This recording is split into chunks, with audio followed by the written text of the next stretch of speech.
بسم اللہ الرحمن الرحیم۔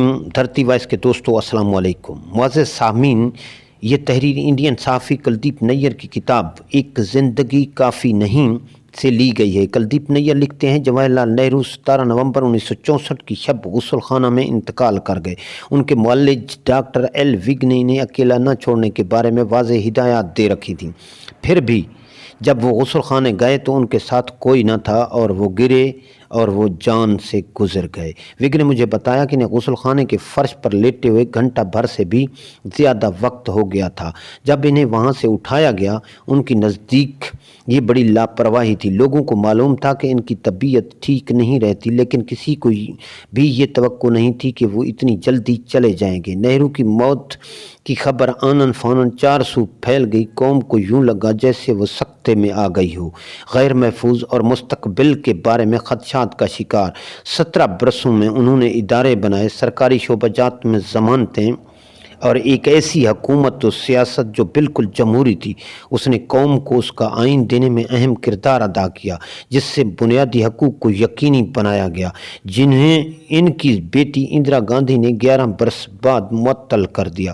ارتھی کو آگ دکھانے کی رسم کی ادائیگی کے لیے ہندو پردت مندروں کے 70 کاشی سے جہاز میں لائے گئے تاکہ سنسکرت کے منتر گائیں۔ مقدس گنگا جل منگوایا گیا تاکہ لاش پر چھڑکا جا سکے۔ خوشبودار سندل کی لکڑی ایندھن کے ڈھیر کے اوپر چوٹی پر رکھی گئی، اور جیسا کہ ہندوؤں میں رواج ہے کہ موجود لوگوں میں سے قریبی ترین اور عمر میں چھوٹے مرد اندرا گاندھی کے دوسرے بیٹے سنجے نے ارتھی کو آگ دکھائی۔ یہ سب کچھ اس کے بالکل الٹ تھا جس کے لیے نہرو نے تمام عمر جنگ لڑی۔ اس نے وصیت نامے میں جو 10 برس قبل 21 جون 1954 کو تحریر کیا گیا تھا، لکھا تھا کہ میں وصیت کی بات کا واضح اعلان کرنا چاہتا ہوں کہ میری وفات کے بعد کوئی مذہبی رسوم ادا نہ کی جائیں۔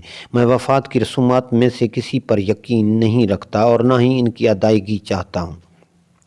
مگر سامعین، حیرت کی بات یہ ہے کہ نہرو کی ایسی کسی وصیت پر عمل نہیں کیا گیا تھا۔ ان کی اس وصیت پر عمل نہ کرنے میں سب سے زیادہ کردار ان کی بیٹی اندرا گاندھی کا تھا۔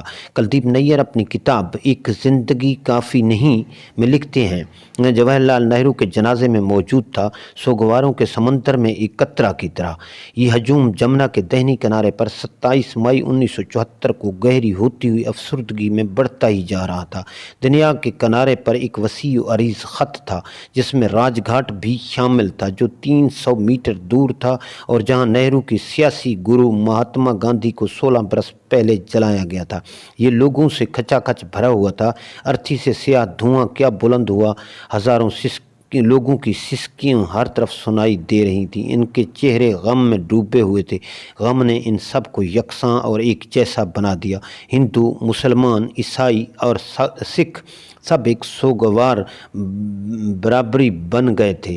وہ شخص جسے جواہر لال نہرو کہا جاتا تھا اب راکھ کی مٹھی میں رہ گیا تھا۔ شکریہ دوستو۔